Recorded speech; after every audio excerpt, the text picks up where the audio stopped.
Welcome back, listeners. And any first time listeners, welcome to you as well.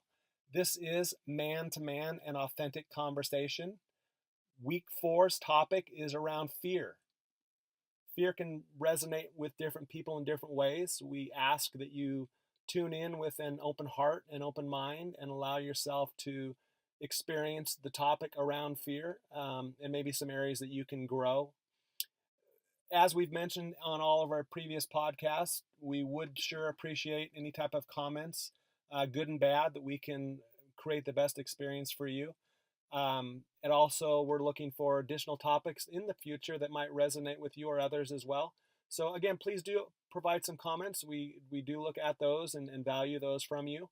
And with that, enjoy week 4 of Man to Man, and the conversation is around fear. So, Ron, to kind of get us kicked off here, I guess the first question I want to pose to you is, how would you define fear? How would I define fear? Well, kind of what comes to mind initially is a color, interesting enough. Dark in nature for the most part for me.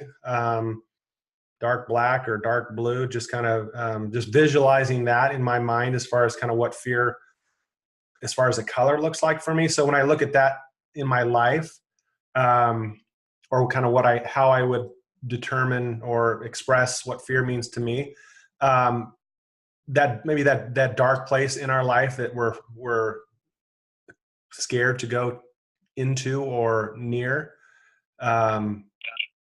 I think the idea of fear, when it sits and for a long period of time, can be very taxing on the body in all aspects. It causes a lot of anxiety. So the fear can create other issues around your health. It can create issues around uncertainty. It can be very powerful. It can be, something that really keeps you from moving forward in your life or continuing to make, the same mistakes over and over again. And it could be very, kind of allow or put you in a situation where you want to deal with it on your own, because you don't want to, sometimes for me, I don't oftentimes want to share fear with others or tell people that I'm fearful around an area of my life. So I think fear, when I look at it from afar, it can create isolation. It can create just a sense of I'm alone in this and I've got no way out. I also look at fear as being something that can be very motivating and powerful in your life on the same token. Fear can be something that motivates you to create change, to make change. It could be something that fear can be, a motivating factor to change something that's, dramatically going bad in your health, whether it's eating habits or, you're diagnosed with some sort of ailment that, that fear of the unknown and the fear of, or the uncertainty of where this may lead to, can be a positive step, or that fear can, create that positive step forward to, make change as well. So I think fear for me can be on both sides. It can be very scary and dark and uncertain, but I think in the same respect, fear can be an ally for you as well. Okay, I like that. So, wow, I guess I would ask, like, so you say the two streets, two sides of the coin. Which, in starting your new business and all, which one do you find yourself more on or facing the most? I see fear really driving me right now. I think, if I was to ask myself 5 months ago, would I be embarking on a new career? Would I be, talking, on this YouTube channel to, a gentleman that I've never met and, be willing to share parts of me that I have kept, kind of to myself, or to get up in front of a group of people and speak about, who I am as a health coach and as a person, and speak about mindfulness and all these things that are part of me. I would say the fear is really moving me in a very positive, productive direction. So I think for me, I don't feel that it's a dark color. I feel like it's a color of hope, a color of, greens and yellows and oranges and opportunities for improvement in my life. Okay. Thank you. You got it. So for you, Cedric, how do you define fear? I guess for me, when I look at the definition of fear, I would have to define it as a mental block. It's more of a mental, not necessarily a setback, but just something like that mental block for change, or a block of from moving forward. Because I know for me, it could be paralyzing sometimes, and like you said, and it usually rears its head in the form of uncertainty or judgment, because I'm such a perfectionist, or opinions of others, if you will, and that's how. And this definition is purely based on my experience in life. A lot of people may define it as something else, but for me, it's more of a mental block, because I find myself struggling because you think, oh, what are they gonna think? Or what if I do this? What if I do that? And you just kind of get scared, or you don't know how things are gonna turn out, and you just get paralyzed and saying tomorrow, or I gotta get it better. So yeah, I would define it as a mental block. So when you're dealing with this, it's present, it's in your mindset, there's a wall in front of you, and you need to get on the other side of that wall. What have you found to be successful for you as far as that first step that you've been willing or able to take to initiate that willingness to face your fears? Oh man, honestly, the situation dictates, and I guess the bigger the change, or the bigger the task, sometimes the more fear. Um, Sometimes it's just get off your ass and go. You never know. But it usually comes, for me, I usually have to reach out to somebody and just kind of talk it out and get them to ground me again. Meditation works, but in a practical way, when you're not in that setting to where you have the time to call, and it's like, hey, what are you gonna do? Like, it's go time. It's more one of those. Honestly, I take 10 deep breaths, and I try and look at the outcome versus the process, and all of the other stuff, and I just get a stronghold on the outcome while I'm taking these breaths, and try and just enjoy the moment, and release whatever outcome it is, and not worry about it, because once I release the hows, the whys, or any of that stuff, and I just say, hey, here's the outcome, I usually come out of it and I'm more relaxed, and then I'm able to just take a step. And sometimes it's I heard it, I can't remember the lady's name, but she said most times we have about a 3 to 5 second window. So once I'm in that relaxed state, I know I have 3 to 5 seconds to act on what it is I'm trying to do. Mm-hmm. Or are you back on that roller coaster again? And it's tough, right? Because we want to be able to, I think, somewhat human nature, we want to be able to control our destiny and be kind of able to have a predictable outcome. But I agree with you. When you're able to let go of that result, or let go of the, kind of where the, where the conversation goes, or where the experience goes, and just have clear intentions, and focus your attention. I think usually you end up in the right spot. And I think that's a great, way to look at things. So thank you for that. Hey, you're welcome. So I'm kind of interested to know what area of your life are you the most fearful of, and probably if you can answer why. Probably doing what I'm doing right now. putting, Right? putting myself out there. You and I have spoke about, this process and looking at this as an opportunity for us to grow our relationship and be authentic and share different life experiences in an effort to, learn about different ways of looking at things.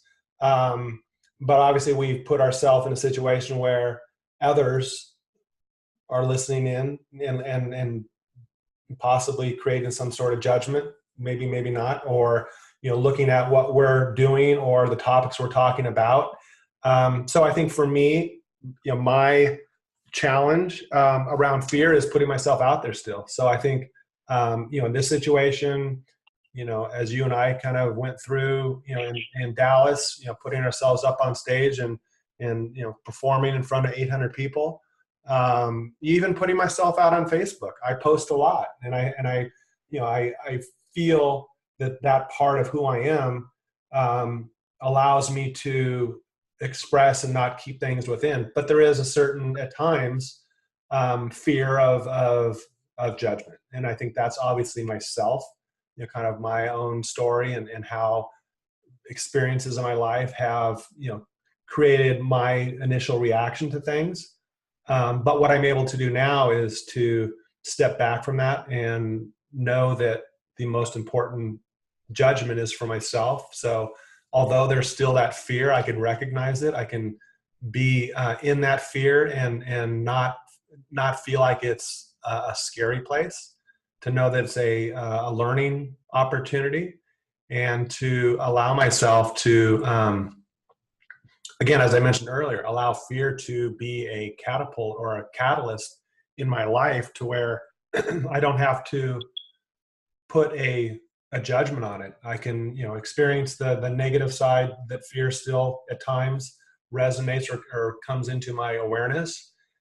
Just kind of sit back and go, there's that feeling again that I used to experience a lot more around fear. And usually I would play the small card and feel safe and not feel vulnerable.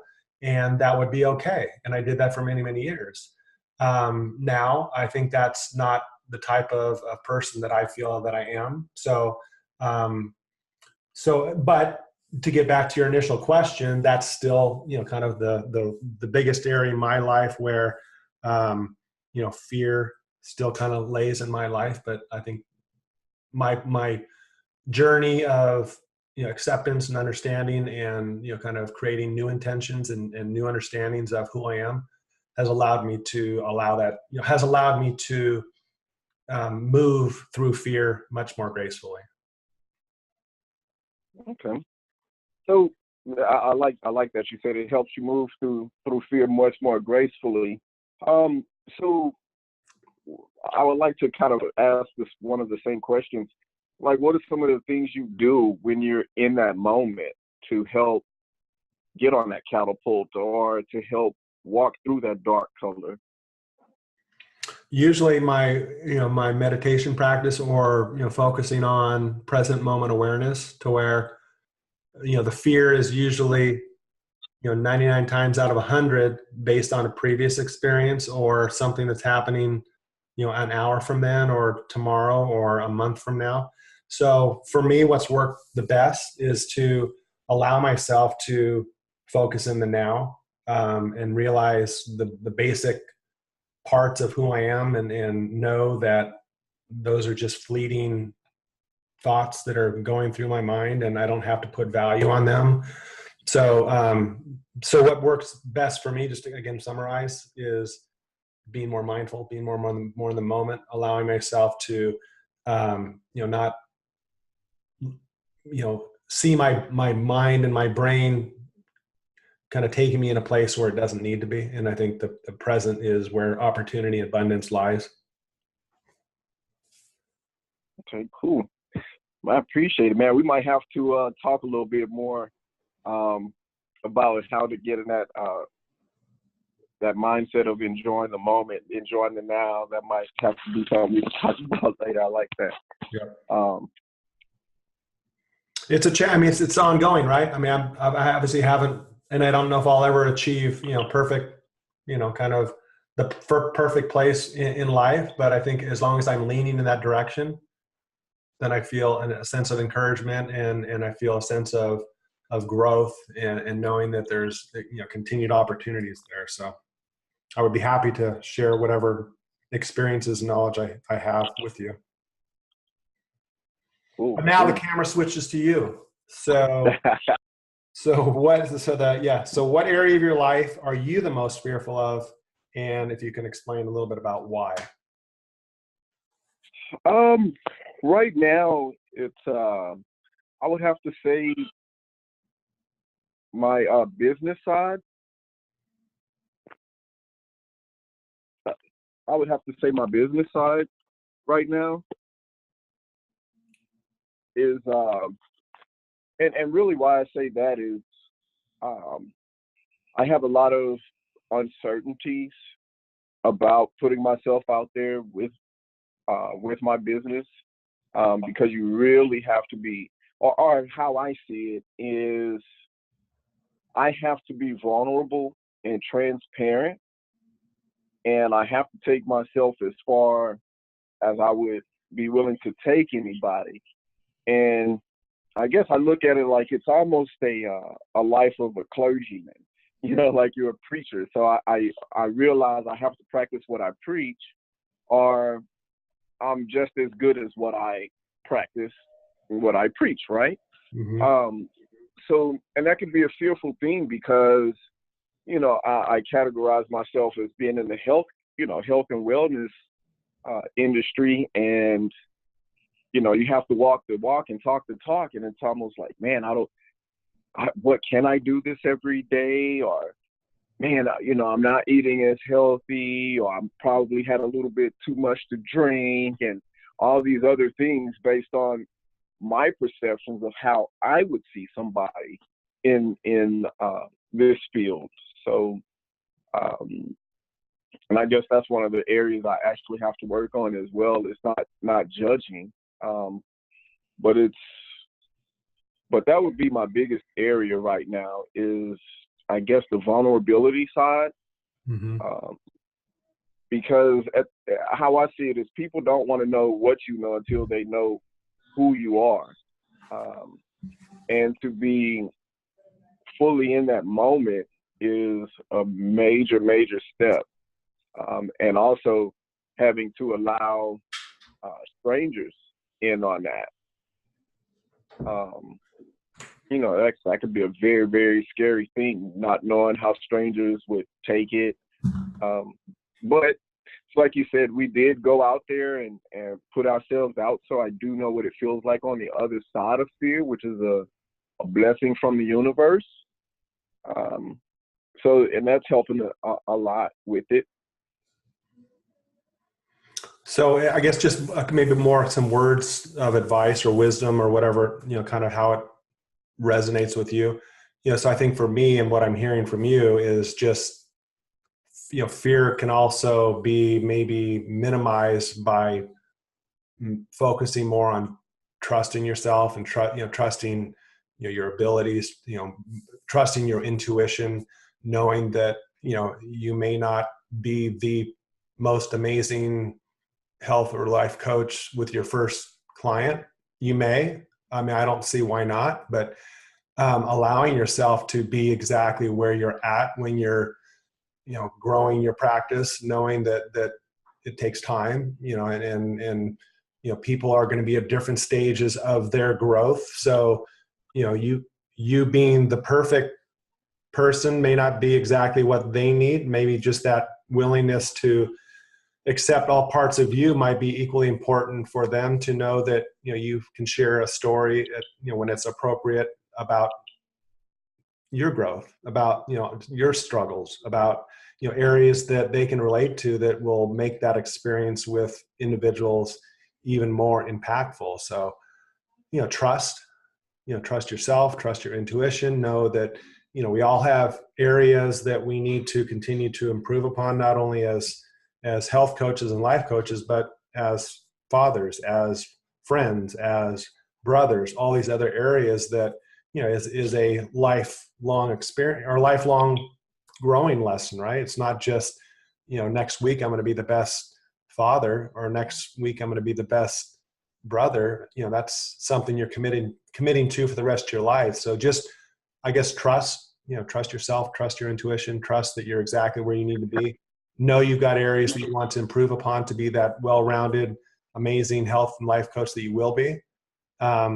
But just enjoy the process, right? Trust the process, enjoy the process, knowing that road that gets you there is what you're going to reflect back upon. The success obviously is going to be something you're going to enjoy and relish from and be able to share. But that story of how you got there is going to be the most amazing thing as well. Yeah. Man, that's interesting. You even brought that up, about the trust. I was trying to post a video. I guess it was too large or something, because I was thinking about me struggling as a coach and all that stuff, doubting myself. And it was a session a sequence we learned in Dallas the day after we got back, and it was with my sister. And I was like, hey, you mind if I record this? Because in the moment I was like, hey, I kind of want to record it so I can go back and, tighten up where I need to. But we had a major breakthrough. And it was a point in there where I messed up and she caught it and she was like, so you're not going to help me do this other part? And I was like, oh, yeah. So, but watching it back, there was something I noticed. I was like, you know what? This was a brand new sequence, but we still had a major breakthrough, to where she's actually now taking those steps. And I was like, you know what? And it's really not about, the content or all of this other stuff. It's about the experience. So I'm glad I have that to kind of look back on and be able to see from that trust and see that I can just trust myself. Mm-hmm. So powerful. Yep.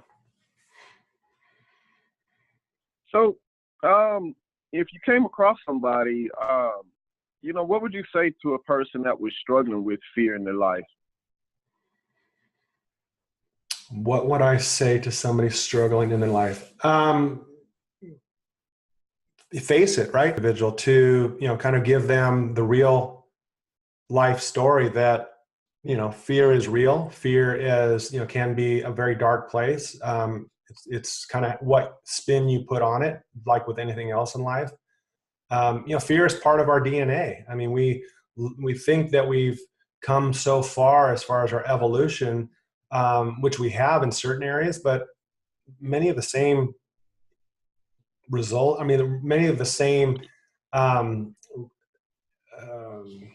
ways that we react to our own scenario is back from many millions of years ago, where it was fight or flight, right? So you either run or you fight. So fear is, and that's usually our response to fear is to run or to fight. So I think now we've evolved to the point where we can create more options for ourselves. And I think talking to an individual about creating space around fear and not just thinking that it's, an A or B answer, that you can create, opportunities for accepting fear and allowing fear to motivate you and maybe give it a different color in your life, and not thinking that it's necessarily a dark place that you have to hide from, but maybe an opportunity for growth, an opportunity to dig a little deeper and to, identify what the core problem or core issue is there, and not to just sit in fear and be small and to feel like it's something that's, overpowering your life. So I think for me, just being very honest, with my experience and not trying to downplay that, don't worry about fear, accept fear for what it's worth. Know that there's a positive, side of fear, not just the negative side that can be very motivating and very powerful in your life. And then maybe looking deeper into what that fear is really from, and having maybe some resolution of what caused that fear in the first place. Not just, just looking at the energy of fear itself, but maybe having some resolution with a previous experience that that maybe hasn't been let go yet. Whether it was a loss or just an experience that caused that fear. Maybe going back in time and really trying to figure out when that fear really originated from, and using that space to allow for acceptance and growth, and then maybe fear can be a little bit more or can be a lot easier to deal with when it comes up, knowing that you've got to the root of issues that may have been placating you for many years in your life. So I think it's kind of being willing to dig deep where that fear may come from. Face that. Don't think that there's not opportunity in fear to have a huge step forward and growth opportunity in your life.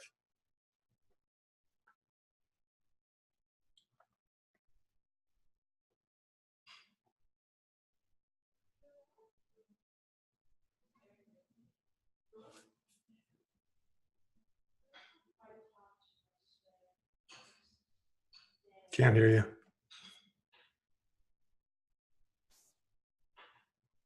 Okay. Now, say you pretty much answered everything I would have had to ask. You got me speechless a little bit. I'm like, all right, everything I would have asked, you answered. So I'm interested. Right. So I'm interested on your side, Cedric. So what would you say to an individual that struggles with fear in their life? Man, it's something I was thinking about this morning. First, have to tell them, life is like the seasons. Winter's cold, summer's hot, and the seasons are inevitable, and life is just like that. So you're going to have some inevitable things that come across in your life, such as fear. And I believe that's an inevitable thing, especially, when we face new stuff. But I would also say having faced some of my biggest fears, like literally death, having a major heart surgery at 33 and an aneurysm that was on the verge of, rupturing, to having to get up on stage and perform in front of 800 people, to having to stand up in front of over 800 people and speak my thoughts. I can honestly say that it's a beautiful thing to step through. And I now believe that whenever fear is present, that's God's way or the universe's way of kind of slowing you down to get you to look at the present moment, because there's something you have to learn or gain from that. So it's almost like a test sometimes, like, hey, I want to give you this prize over here, but you have to show me you're kind of worthy by stepping through this fear type of deal. Mm-hmm. So I would just let them know that, if there's not anything that's life-threatening, I can understand, fear flying or the plane may crash. But if it's just something that you're trying to do, or goal or a mission you're trying to accomplish, no matter the backlash, things are going to happen. Those failures are going to happen. Those judgments are going to happen. You can't please everybody. You can't do everything perfect the first time, or you just can't do everything perfect. But the only way you'll find out the things you can handle or don't want to handle, or the things you should change, is to just try. Because we get paralyzed so much by fear, to now I tell people, man, one of the worst things you can do in life is not try. Because if you don't try, you never know what will happen. And that'll create some resentment and what if, and I don't want to be on my deathbed again and have to answer that question of what if I would have done this, what if I would have done that. Been there, it sucks. Nice. So now you're just kind of, I was just thinking about, you've dealt with, seeing your father go through some fears. You've now experienced some fears in your life, and now you're going to be at the other end of fathering a son that's going to look to you, and he's going to, sense fear at some point in his life.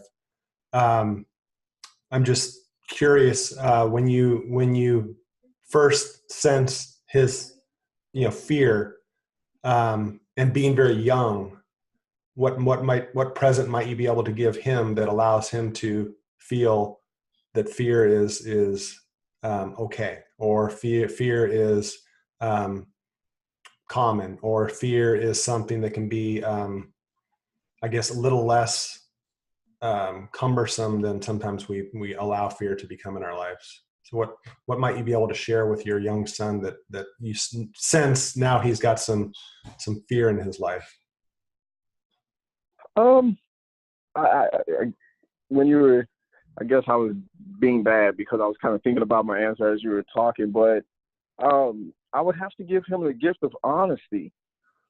And what I mean by that is, because how I'm envisioning it is, when he's at that toddler age, or he's able to communicate, and you can sense that fear. It's just a matter of, hey, Dad was scared at once. When I faced this, I was scared to take the training wheels off, and just kind of show him that it is okay to have it, and to be there to guide him through the experience, with the expectation that as he grows older and we continue to face those fears together, I could show him along the way and teach him along the way how to step through that. So when he's out on his own and bigger and bigger, like I'm a kid, or when he's grown, he'll know how to deal with that, and it wouldn't be as, like you said, it wouldn't be as cumbersome. But just kind of like my go-to thing is to lead by example as well, and to continue to be vulnerable with him and share my experiences along the way. Like, hey, hey, let's talk, man, because maybe he could help me. I'm like, hey, Dad, Pop's scared right now, man. I'm scared to go in here and talk to these people. Like, but we got to get it done. So just kind of lead by example. It'll be harder, easier said than done. Oh, yeah. That's great stuff. And I think just this conversation alone has allowed me to, kind of recognize, some areas that I can continue to grow in around fear. So I appreciate all of your feedback and insight and your experiences, because I think that's obviously what this is about, right? This is about us being able to share and grow and look at different ways through different experiences to allow ourselves to live a little bit more free of that fear, and not so much of a judgment on what it represents in our life. So really good conversation. Appreciate everyone out there that's been listening in. We are obviously continuing forward with this whole podcast together, and we have some topics upcoming. We've mentioned in the past about opportunities for topics that you'd like to hear about. So we'd love to hear or see any comments below, areas that you'd like to maybe look into, or questions you may have about us that we can share, and just opportunities to grow this. Obviously, this is a dream of ours to be able to share and to see how this type of process can resonate in people's lives. But again, as we've mentioned almost on a regular basis when we've had this podcast, if this is Cedric and I just having an awesome conversation once a week, and we're growing from it and becoming more authentic, honorable men in our lives, that's good for me as well. Cedric, you got anything else to say? Man, you pretty much said everything. Just as you're listening, I greatly appreciate you. We greatly appreciate you. And please give us some feedback, thoughts, all of that stuff. We greatly appreciate it and love you for all that. And that's pretty much all I have, man. Namaste to everyone, and namaste to you, Cedric. Namaste, sir. All right.